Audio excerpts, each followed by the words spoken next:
바이러스 백신 효과의 성공 여부는 최소 3년이 지나야 어느 정도 알 수 있다고 합니다. 코로나19 백신의 안전성과 유효성이 검증되기 위한 시기, 즉 접종 후 최소 3년 이상 지나기 전까지는 사회적 거리두기를 유지해야 한다는 이야기입니다. 또한 코로나19의 현재 상황이 최소 3년 이상 지속될 것이고 종식은 없을 것이라는 의견도 있습니다. 그렇다면 유럽 등 해외 여행이 가능해진다고 하더라도 과연 예전처럼 관광객들이 붐비는 유명한 관광지에 사람들이 붐비는 기차나 버스 등 대중교통을 이용한 여행을 할 수 있을까요? 가능해진다 하더라도 아마도 쉽게 여행을 떠나기는 꺼려질 것입니다. 국내에서도 코로나19로 인해 캠핑이나 차박 등 아웃도어 활동이 대폭 증가하였고 그에 따라 자전거를 타는 사람들도 증가했다고 합니다. 자전거를 좀 타보신 분들은 아시겠지만 자전거로 생각보다 멀리 갈 수 있습니다.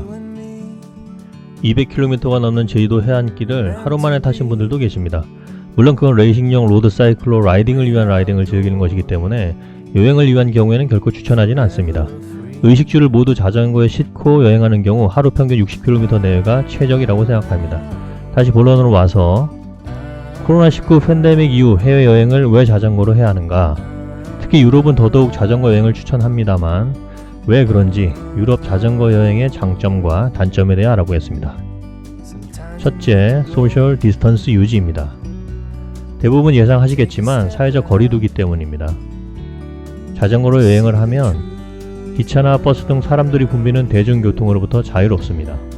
물론 자주 갈 수 없는 해외여행인데다 기간도 짧은데 자전거로 여행하면 많은 곳을 다녀볼 수 없지 않느냐 라는 단점이 있을 수 있습니다. 그런 경우 도시 내에서는 자전거로 움직이고 도시와 도시를 이동할 때는 대중교통을 이용하는 방법도 고려해 볼 수 있습니다.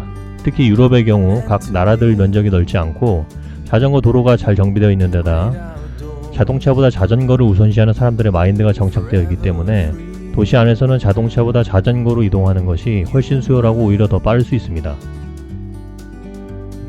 둘째, 여행 경비를 절약할 수 있습니다. 구체적으로는 교통비용 절약입니다. 유럽도 마찬가지겠지만 해외여행의 경우 오래전에 미리 예약을 해두지 않았다면 교통비가 많이 들어갑니다. 그런데 자전거로 여행하면 교통비가 전혀 들지 않습니다. 물론 짧은 기간 많은 나라 많은 곳을 다닐 수는 없겠지만 관광보다는 여행의 관점에서 보자면 그렇다는 얘기입니다.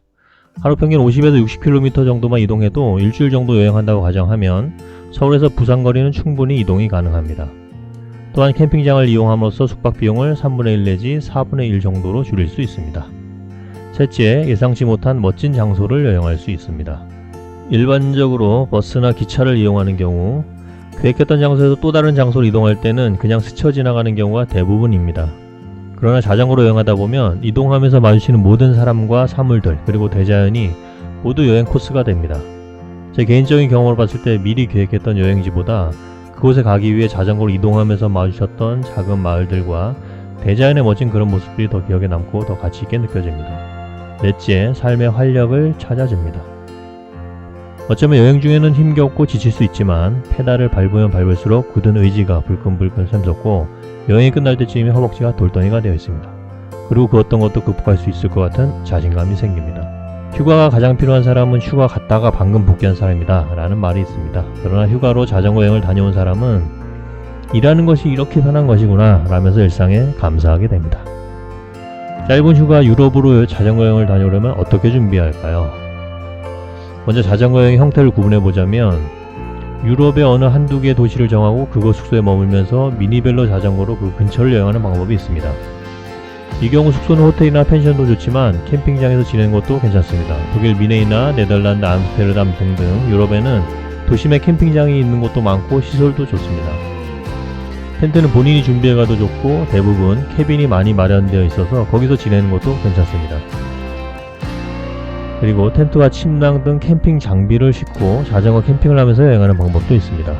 유럽은 캠핑장이 많은 데다 사이트도 넓고 샤워장이나 화장실 등 워낙 시설이 잘 되어 있어서 캠핑하면서 여행하는 것도 좋습니다.